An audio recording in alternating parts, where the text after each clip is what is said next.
Technology you should learn, tools keep on changing in your life. So tools you can learn at any point of time.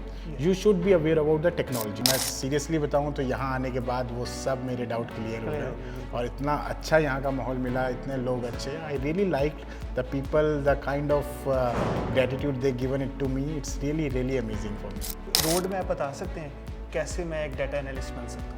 Exactly अभी तो फिलहाल आप notice करेंगे कि we have already so many platforms who can drive you give you the road map. Company आपको ये नहीं बोलेगी कि आप रात को घर पहुंच के मेल करें मुझे. यहाँ अगर आप मेल वहीं कर से हैं तो ठीक है, घर से मेल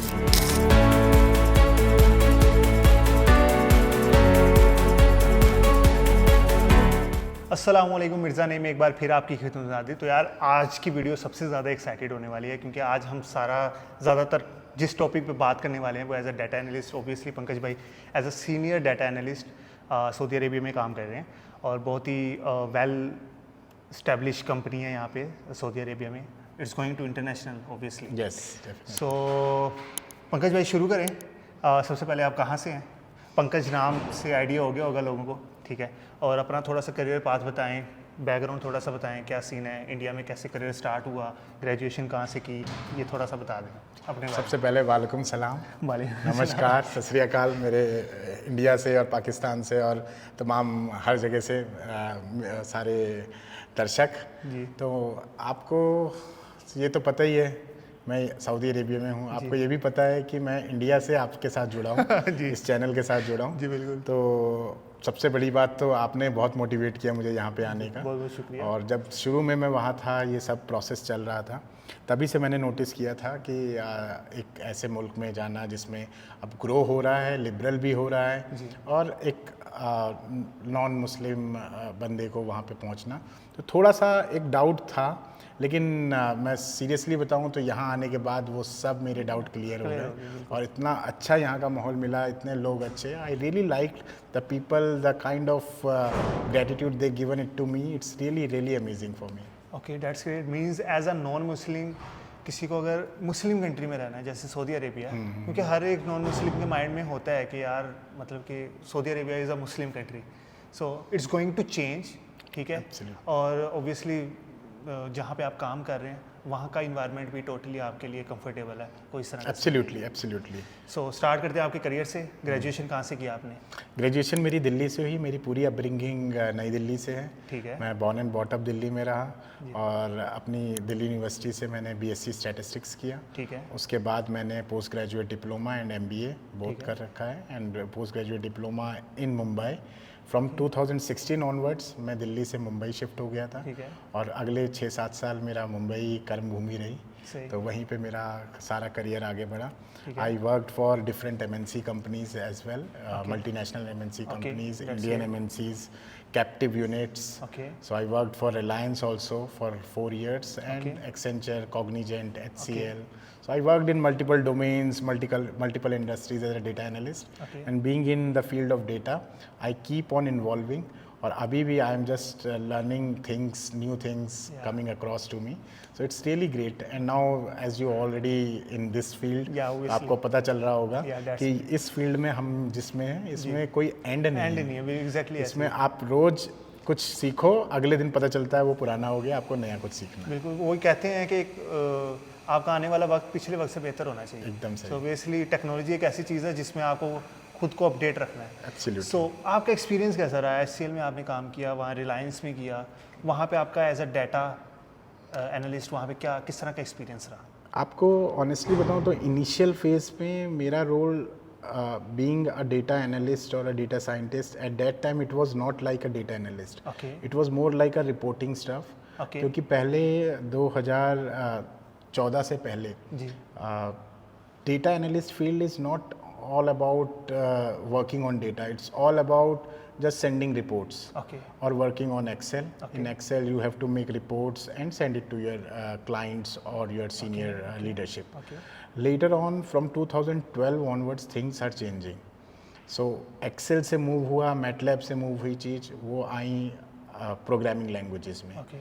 और अब डेटा सारा का सारा हैंडल होने लगा because of big data technology coming in. Yeah, exactly. So it's all become data driven approach, and at that time I was blessed that I got some good leadership Okay. who guided me to deep dive into this industry, Okay. because मैं already statistical background से था, but मुझे लगता था जो मैंने theory सीखी है वो कहीं implement नहीं होती बिजनेस में। Okay. बिजनेस में डोमेन एक्सपर्ट्स ही काम कर सकते हैं, डेटा का कहीं रोल नहीं था। 2011 से पहले ये मेरा पर्सनल फील है कि डेटा को सिर्फ एक रिपोर्ट की तरह यूज़ किया जाता था, उससे कोई इंसाइट्स नहीं निकाली जाती थी।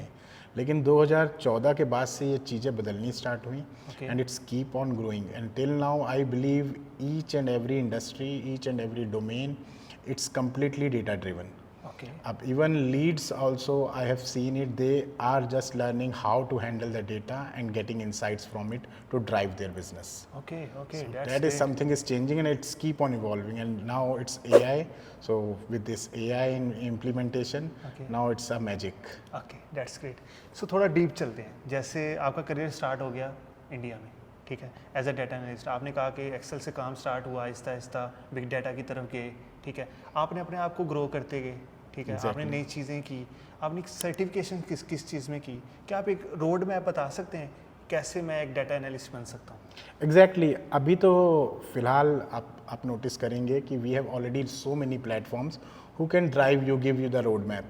But at that time when we were doing all this, these things were evolving. Exactly. So it's not matured. It was all we have to learn it from different people in bits and pieces. Okay. तो उस वक्त तो मैं ये बोल सकता हूँ कि मैंने भी पूरा कम्प्लीटली पाथ फॉलो नहीं किया था। मैं कुछ करता था, हिट एंड ट्राई मेथड ही रहते थे। कि कुछ किया, I started working on R language because I was not from programming background. तो मुझे लगता था कंफर्टेबल हूँ आर, और आर ही इज समथिंग जो फ्यूचर है। बिल्कुल। तो मैंने आर में बहुत सारे अपने, यहाँ तक कि मेरी पहली जॉब में डिमांड फोरकास्टिंग और इंजन टाइम सीरीज मॉडलिंग सब आर में किया। तो तब मुझे रियलाइज़ होने लगा जब मैं आर में थोड़ा आगे बढ़ा कि लिमिटेड ग्रोथ है, and people are moving towards Python. Okay. And Python also, because it can able to integrate with other programming language also. Because Java at that time it was in everywhere. It was everywhere people are using it. और Java के नीचे कोई programming सोचता नहीं था. Exactly. But Python started believing it. But for me, learning programming language, it was complete transition. तो I was under the impression कि मैं कोई एक बीटेक इंजीनियर, कंप्यूटर इंजीनियर नहीं हूँ, and these languages only for computer engineers. So I was not from that background, but I still thought कि it's better because I worked on SQL as well. Let's see how can I do it. So I started learning from 2016 onwards Python and big data technologies. Okay, that's so great. What I believe here in this industry, don't believe that what you are learning right now or the pathway which you are getting it right away, it will be like a Bible or you can follow it throughout your life. Okay. So it can change. So you always keep your self open to learn new technologies as well. That is my belief for all data scientists or data analysts. Okay, that's great. अच्छा, आपने कुछ certifications की हैं? Yes, definitely, and I am already doing it right now as well. Okay, that's great. Currently, it's more cloud computing. It's in hype from the lockdown itself. Exactly. Everything is moving to cloud. Exactly. तो अभी भी मेरा cloud पे AWS, Azure पे मैंने अभी course complete किया है. And now I'm learning GCP because here in this region GCP is more prominent compared to other two competitors. That's great. So I'm just trying to learn that technology, and it's not about, because I feel technology you should learn. Tools keep on changing in your life. So tools you can learn at any point of time. You should be aware about the technology. So cloud computing is a technology, and in that you have multiple tools in Azure, multiple tools in AWS, but how that tool, what is the technology behind it, what is the purpose of that tool, you should be aware of it. Yeah, exactly. Then you can change it and learn the different tools which are coming across to exactly. you. As you told me, if I will take experience in the Azure, obviously I can change into a GCP. Absolutely. Just understand how cloud computing works. और cloud computing के अंदर जितनी services हैं, उनका purpose क्या है? अगर वो पर्पस समझ आ जाएगा आपको, तो फिर वो सर्विसेज कोई भी आए, वो एज्योर वो कुछ और नाम से बोलेगा, वो कुछ और नाम से AWS बोलेगा, GCP कुछ और, तो बट आपको आखिर में लगेगा कि सब एक ही काम है। एग्जैक्टली ऐसे ही है। सो अब आते हैं कि आपको अपॉर्चुनिटी सऊदीया में कैसे मिली? इसके लिए तो मैं ऊपर वाले का बहुत शुक्रगुजार रहूँगा, क्योंकि मैं इमेजिन भी नहीं किया था। हाँ, मेरा कुछ ग्रुप था, सर्कल था, who are more inclined towards going to Dubai. Okay. And most of my friends are already working in, but mostly are in Western countries. Okay. So they keep on telling me that you should come there, but I was under that impression कि नहीं, जो भी अपनी family से ज़्यादा दूर नहीं, और मुझे ऐसा लगता था कि अपनी एथनिसिटी और अपना कल्चर उन सब के आसपास ही हम रहें, और मुझे एशिया it's comfortable for me. And to be honest I will tell you about this location also. Saudi Arabia I never felt, जो हमारा शुरू में आपका क्वेश्चन भी था, तो एक नॉन मुस्लिम का इस कंट्री में आना मुझे कहीं से भी कल्चरली डिफरेंट नहीं लगा जी। क्योंकि even I am non Muslim but lot of people out there who are from this community and we are living along together. तो मुझे कभी ऐसा नहीं लगा कि मैं किसी एक ऐसे मुल्क में हूँ जहाँ पे कुछ फॉलो नहीं होता। And I feel like that whether it's Islamic or Hinduism, they are very close to each other. Okay. And in terms of following religious practice also, it's quite much similar, which I believe that it's, I never feel like कि, क्योंकि हम भी बहुत religious हैं जी। हम वैसे ही पूजा करना, जैसे आपका नमाज, तो मेरा भी सुबह जब तक पूजा नहीं करूं, जैसे आप नमाज नहीं करते तो आपको लगता नहीं कि मेरा दिन शुरुआत होगा, तो वैसे ही मेरा भी है, जब तक मैं भी पूजा नहीं करूं। और सिर्फ ये नाम अलग है, मुझे लगता है जिसके लिए हम कर रहे हैं वो एक ही है। तो इस हिसाब से मुझे लगा यहाँ पे भी मुझे कोई ऐसा नहीं लगा, और मुझे अच्छा लगता है कि जब मेरे मुस्लिम दोस्त नमाज के लिए जाते हैं तो आई फील प्राउड कि yes I am again close to my culture only. Yeah, obviously you are living in India. There is yes. obviously the mixed culture. Mixed culture and even my family is more cultural. मेरी mummy भी सुबह उठ के सबसे पहले जब तक पूजा ना करो तब तक नाश्ता नहीं मिलेगा। वैसे ही मैंने यहाँ भी देखा, जब तक नमाज नहीं करेंगे तब तक वो कुछ और काम नहीं करेंगे। तो ये इट्स क्वाइट क्लोज। मैं उसका नाम अलग है, लेकिन मेरे हिसाब से तो वही चीज़ मैं भी फॉलो करता हूँ जो वो फॉलो करते हैं। अच्छा, इससे पहले आपका एक्सपीरियंस कनाडा में भी है, आप कनाडा भी गए थे? Yes yes. तो वहाँ का आपका क्या एक्सपीरियंस रहा, और अगर उसको कंपेयर किया जाए सऊदी अरेबिया से तो किस तरह का आपको लगा? मैं अगर आपको पूरा ओवरऑल वेस्टर्न कंट्रीज़ का बताऊं तो सिर्फ और सिर्फ थोड़ा सा financial debt to in terms of labour market, because the people who are from downstream they can able to get good there. और यहाँ पे मैं थोड़ा सा एक चीज़ जो डिसएडवांटेज है अपनी एशियन कंट्रीज़ में, कि यहाँ एक्सप्लॉयटेशन है, because resources are not distributed evenly to everyone. तो वो जो यहाँ पे भी है, बस एक एडवांटेज वहाँ का है कि वहाँ पे अगर आप किसी एक ड्राइवर से भी बात करें तो he is also earning a minimum wage. So they have a minimum wage defined for everyone, which is not there in these countries. So जो बहुत नीचे तबके से आते हैं तो उनको मैंने फील किया एक्सप्लॉयटेशन होता है in India also and here as well, I have seen it. But apart from it, I feel like these countries are better compared to living culturally more closer to your own culture. Okay, that's great. So how you get a job in Saudi Arabia? I think on that time you are working in India, yeah? India. I work for Indian MNC company.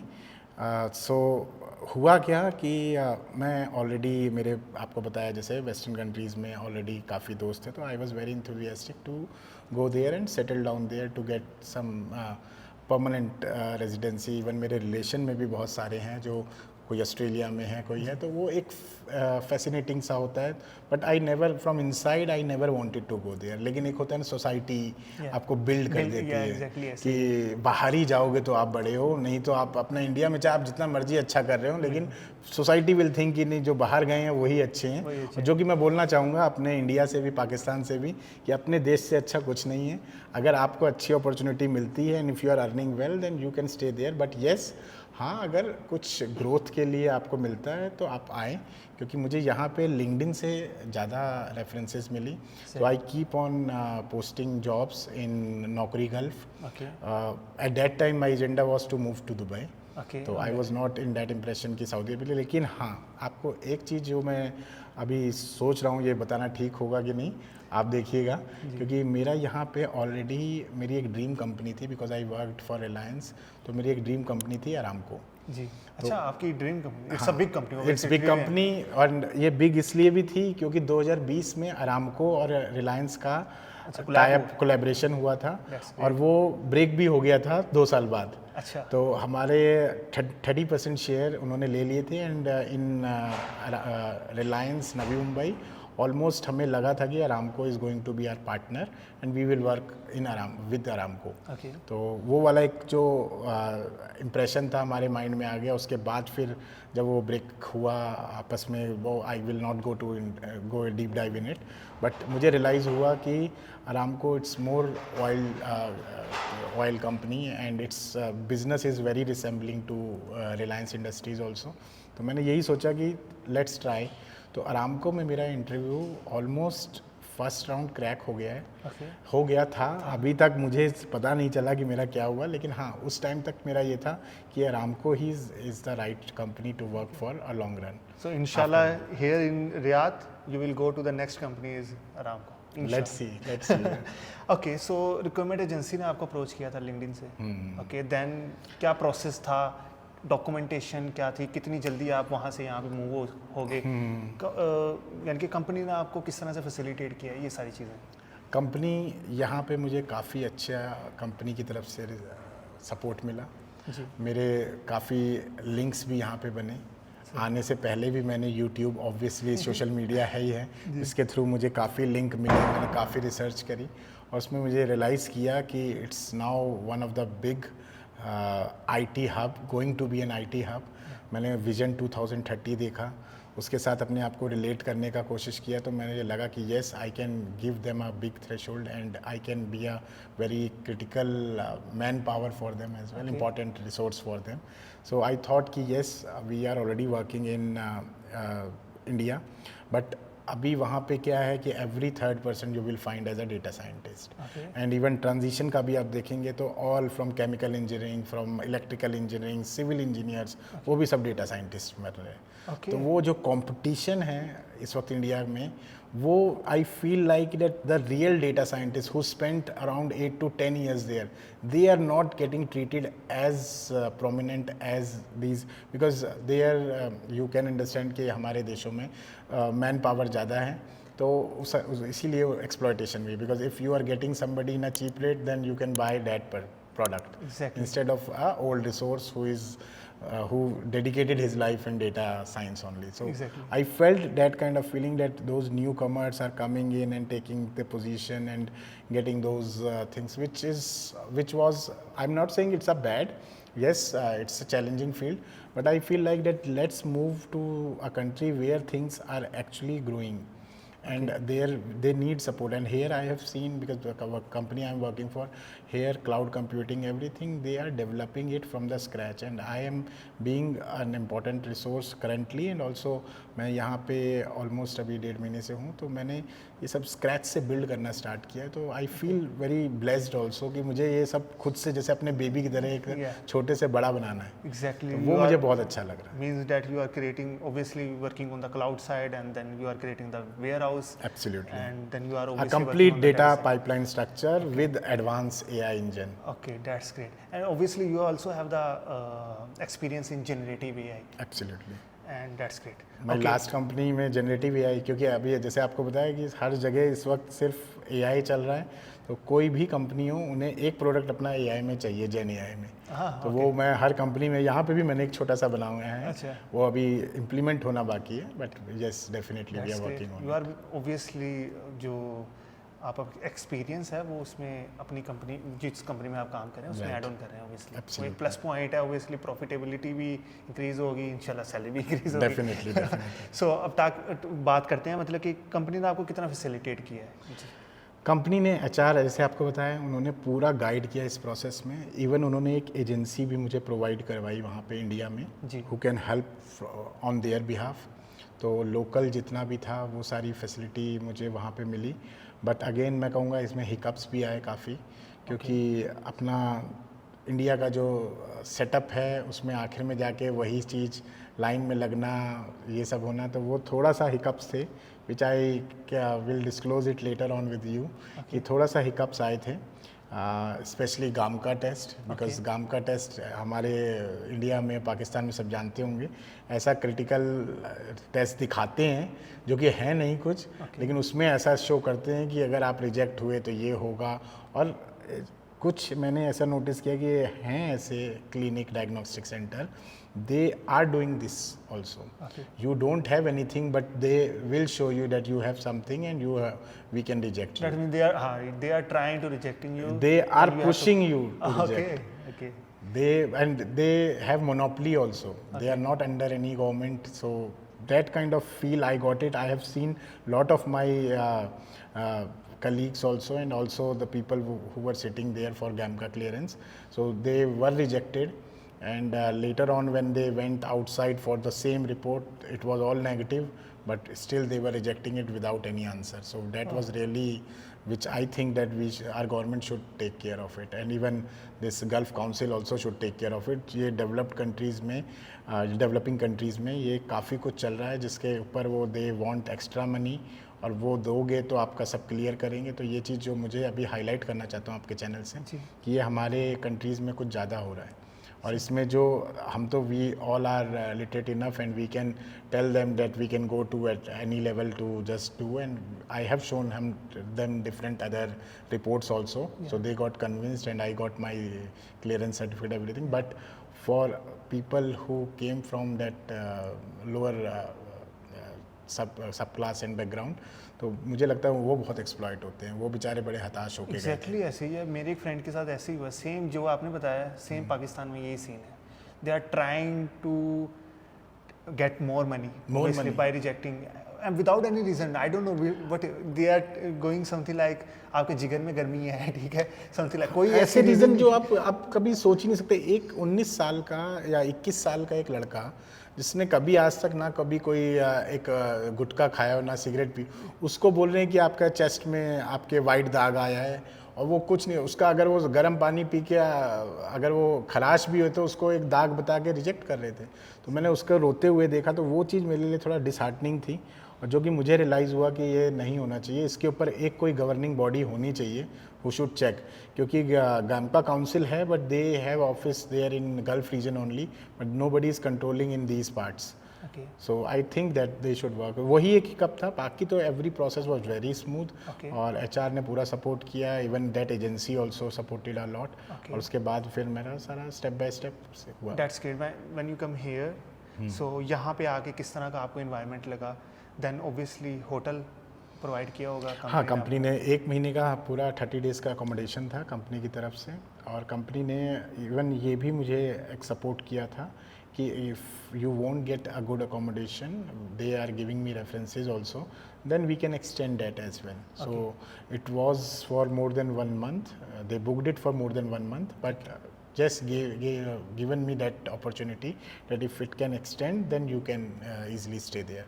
और references already मेरे friend इतने यहाँ पे बन गए थे, और जैसा मैं आपको बताऊँ यहाँ पे लोग इतने सपोर्टिव हैं, वेदर वो इंडिया से हों, पाकिस्तान से हों, बांग्लादेश से हों, और even local Saudis, they all are very supportive. और उन्होंने सब ने अपने रेफरेंसेस, मेरे एक इजिप्ट के दोस्त हैं, कुछ एक जॉर्डन से हैं.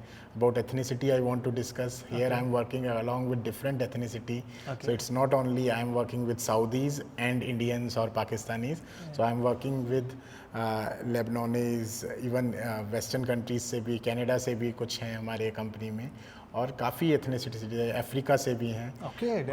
यस, तो 14 नेशनलिटीज़ के साथ मैं काम करता हूँ.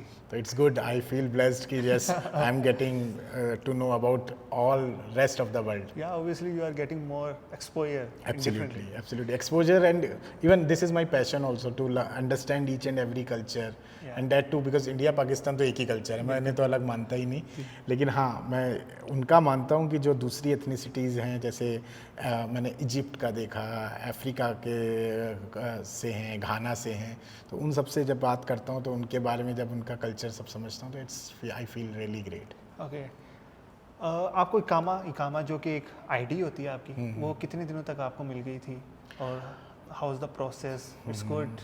एब्सोल्युटली. थोड़ा सा ये था कि इकामा की फ़िज़िकल कार्ड जो है वो इट विल टेक टाइम, लेकिन within a week once I came here then I went for medical test. Medical भी बहुत इजी है यहाँ पे, इंडिया की तरह नहीं है. यहाँ पे कोई क्यू में नहीं खड़ा होना पड़ता, कुछ नहीं. आप सिंपल जाएं, चाहे ऑनलाइन अपॉइंटमेंट करें, इवन आप वॉक इन भी जाएंगे तो hospital facility is very good out here. तो मैं डायरेक्टली गया वहाँ पे, हमने अपना मेरा 2 से 3 घंटे में पूरा मेडिकल हुआ और विद इन 2 डेज़ मेरा इकामा नंबर आ गया, डिजिटल कार्ड आ गया। और डिजिटल कार्ड से यहाँ पे everything is digital. Here I have scene even your this debit card you can get it through automated machines. So really it's very very helpful, or nothing you have to go and stand in queue like in other our countries. Here everything is digital. You have to take appointment and app से सब validation भी हो जाता है।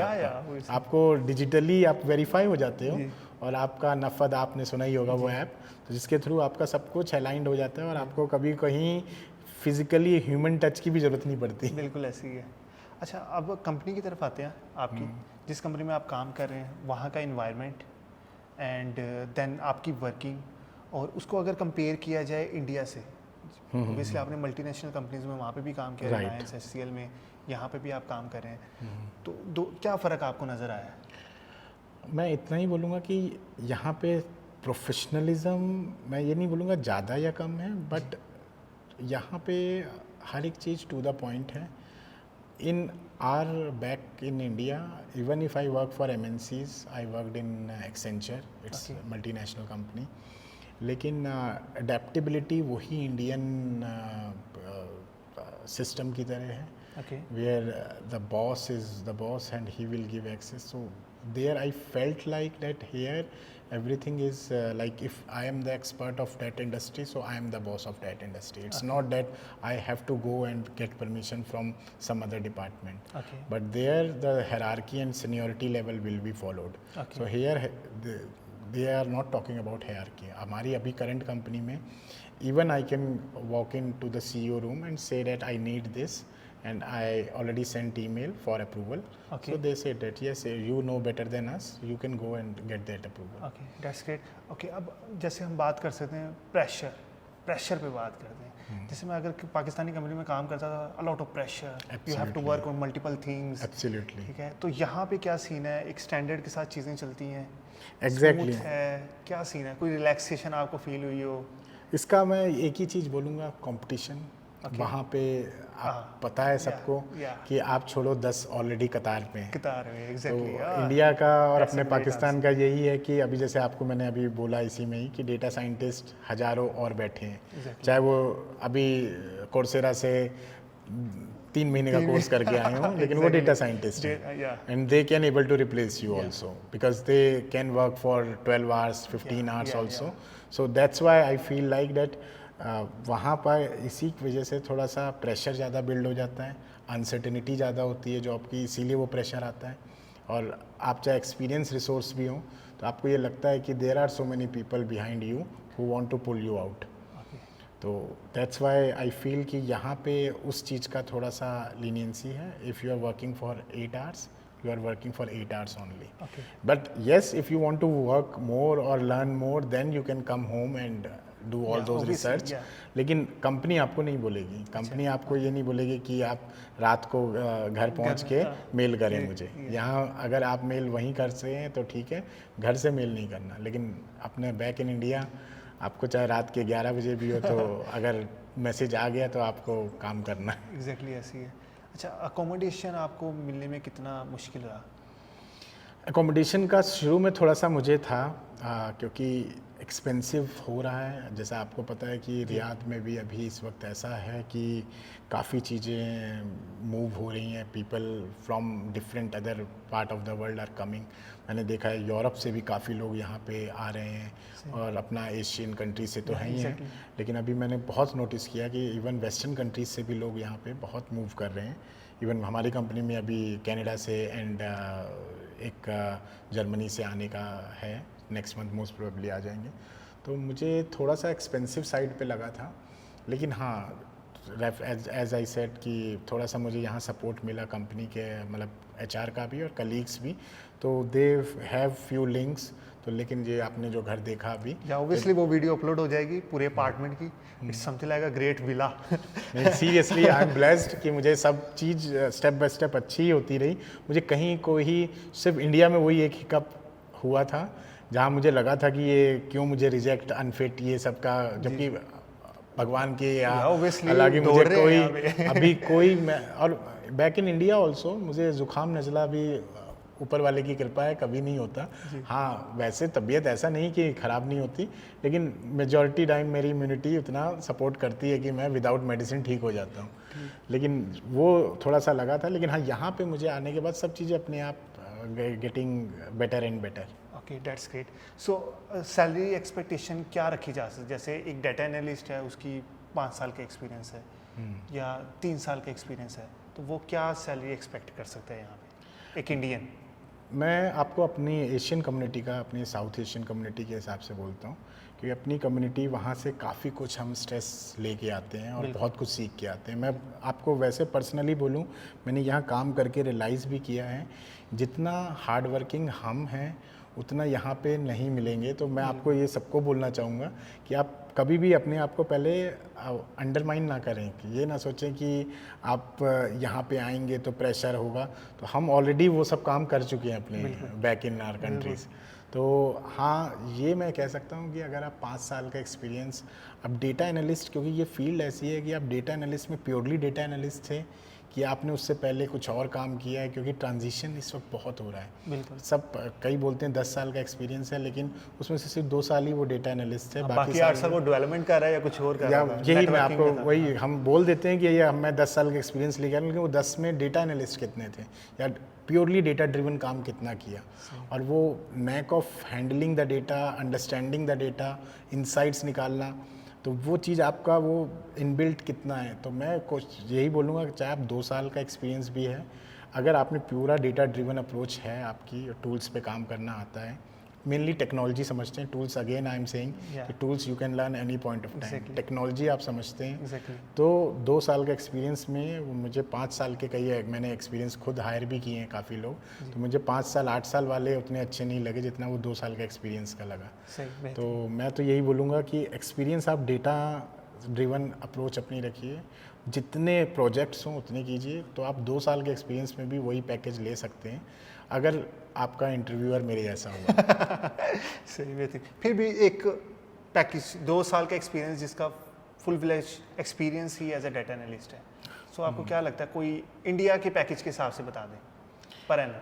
India में जो starting package आजकल data analyst का है 7 लाख, 6 से 7 लाख से स्टार्ट करते हैं डेटा एनालिस्ट, और which can easily move to 12 lakh 13 lakh as well, और 15 लाख तक भी पहुंचता है अगर आप 4 साल 5 साल एक्सपीरियंस हो जाते हैं तो 15 लाख। और अगर आपने न्यू टेक्नोलॉजीज़ और अच्छा डायनेमिक चेंजेस किए हैं अपने रिज्यूमे में, and you worked in big companies and big projects with different demographs as well and domains, तो आपका वही 30 लाख तक भी पहुंच सकता है। और मैंने तो 1 CR तक भी after 5 years 8 years of experience 1 CR के पैकेज भी देखे हैं। तो it's all very like it's subjective, we can't put it in that blocks कि ये इतने एक्सपीरियंस वाला इतना ही लेगा। मैंने उस एक्सपीरियंस पे भी इतना बड़ा ह्यूज ब्रैकेट देखा है कि 6 लाख से 30 लाख, मैंने 3 साल का एक्सपीरियंस है लेकिन 30 लाख भी लेते देखे हैं और 6 लाख भी लेते हुए देखे।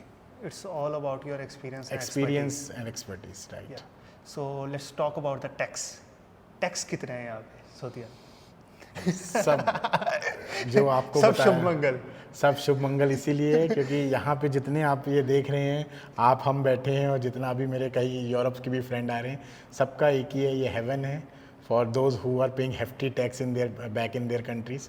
तो हम सब परेशान उसी से थे कि जितना कमाते थे उसमें बिना कुछ किए 30% 40% सरकार को देते थे, और उस जो 70% बचता है हमारा, 60% जो बचता था, उस 60 में भी जो सामान लेने जाते हैं उसमें 18% दे रहे हैं। फिर उस सामान लाने के बाद उसे कुछ बना के यूज़ कर रहे हैं तो उसमें भी कुछ 7% दे रहे हैं, खाना खाने जा रहे हैं तो उधर दे रहे हैं। तो आई फील लाइक कि हम अपने सैलरी का मोर देन 50% दे ही देते थे, गवर्नमेंट को ही दे देते थे इनडायरेक्टली, मतलब डायरेक्टली इनडायरेक्टली हम we are not utilising it. तो लगता था कि on top of it utilising, ठीक है सरकार भी कोई अपने पॉकेट में नहीं रखती, मैं मानता हूँ, लेकिन इन डेवलपिंग कंट्रीज़ उस टाइप का उस ब्रैकेट के लोगों को रिवॉर्ड या उनको फैसिलिटीज़ नहीं मिलती फ्रॉम द गवर्नमेंट। क्योंकि आई फील कि हमारे जैसे कंट्रीज़ में, डेवलपिंग कंट्रीज़ में, हमारा वो जो टैक्स पेइंग जो लोग हैं वो क्राउड वो 10-20% है और वो 80% का ही कॉस्ट बियर करता है। एग्जैक्टली तो फैसिलिटी तो मिलना मुश्किल है क्योंकि 100% कोई टैक्स नहीं पे करता। एग्जैक्टली तो वो 80% को फीड करवाने के लिए हम ये 20% टैक्स पे करता है और जो कि it's worthless I feel. So here no any income no tax at all और सब कुछ आपका टेक होम है। तो you will feel very good. आपको जो बोला जाएगा वही आपके अकाउंट में आएगा। और हाँ, यहाँ पे 15% वैट है, जो भी आप परचेज करते हो वो इसमें डिडक्ट हो जाएगा। वो तो इट्स ओके, वो भी आपको मुझे लगता नहीं है कि इतना ज़्यादा लगा है। नहीं, इतना ज़्यादा नहीं लगा। और वो वैट भी इसलिए है क्योंकि कुछ चीज़ें यहाँ पे इंपोर्ट होती हैं बाहर से।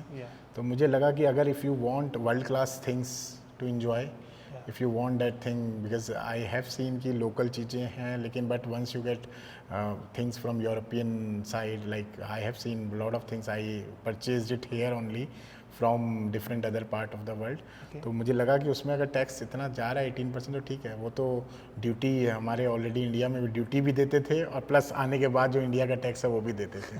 Okay, so what's the future of Saudi Arabia? अभी तो मुझे ऐसा लगता है कि it's going to be an hub.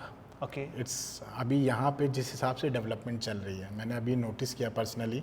I last week I went to KAFD, King Abdul financial district. So it was great. तो मतलब आप वहाँ जाएंगे तो देखेंगे कि वर्ल्ड के जितने ऑफिसेज हैं सब वहाँ आ रहे हैं। तो मैं गूगल में अभी मेरा सेशन था तो वहाँ पे भी अपने पूरा सेटअप करवाया। अभी डेटा सेंटर ऑलरेडी है, दमम में है और दुबई में भी है। तो अभी मोस्ट प्रोबेबली मुझे शायद उधर भी जाना पड़े। क्योंकि डेटा सेंटर अभी गूगल का एंड AWS का है, जो आपने भी एक अपनी पोस्ट में शायद डाला था। तो पूरा सेटअप हो रहा है। तो इसका पूरा हमें काफ़ी ट्रांजिशन करना है, अपने लिए इन हाउस भी कुछ चीज़ें करनी है। That means the opportunity is going up. Yes, absolutely. I feel like next 2-3 years it's booming for IT industry here in Saudi Arabia. In Saudi Arabia, especially in Saudi Arabia because it's evolving and at least we are blessed कि we came at right time. Okay. और यहाँ पे अभी पैर जमाना आसान है हम सबके लिए। शायद एक टाइम पे वही जैसे अपने देश जैसे दुबई में है या दुबई में और इवन वेस्टर्न कंट्रीज में भी जाओगे, जो शुरू का जो वो आपको एडजस्ट होने में टाइम लगता है वो अभी यहाँ पे नहीं है। Okay, that's great. Okay, as a non Muslim, obviously काफ़ी नॉन मुस्लिम मुझे फॉलो करते हैं, ठीक है। उनके माइंड में क्या है, उनको कैसे क्लियर करें कि यार सऊदी उनके लिए बेहतर है? मैं यही बोलूँगा कि कहीं पे भी आपको, मुझे कभी पर्सनली ऐसा कुछ नहीं लगा कि मैं ये देखिए मैं अपना काला धागा भी लाल धागा भी पहना हुआ है और मैं आराम से अपना यहाँ से कंफर्टेबली घूमता हूँ। बल्कि मुझे लोग और हेल्पफुल, मुझे ऐसा लगता है कि मेरी ज़्यादा हेल्प करते हैं कंपेयर टू अदर्स, क्योंकि दे नो कि they can able to manage anywhere. मुझे ज़्यादा वो केयरिंग बिहेवियर दिखा है लोगों से, अपने दोस्तों से, आप सब से। तो मुझे ऐसा कहीं से भी नहीं लगा कि being non Muslim I feel unsafe, क्योंकि यहाँ पे भी मैं जहाँ रहता हूँ यहाँ पे भी मुझे कभी ऐसा है, बल्कि मेरे दोस्त जितने पार्टनर हैं, रूम पार्टनर और अलग भी रहते हैं, तो वो सब ने मुझे सपोर्ट ही किया और किसी ने मुझे ऐसा फील नहीं करवाया। Okay, that's great. Thank you so much, it's a great conversation. It's my pleasure and thank you so much for your time. Thank you. Obviously you need to subscribe my channel for the next podcast. और next video हमारी पंकज भाई के साथ आने वाली है, तो आप अपार्टमेंट और ये रूम वगैरह इनका चेक कर सकते हैं। Thank you so much. Don't forget to subscribe my channel, like करें, कमेंट करें। मास्सलाम। Thank you.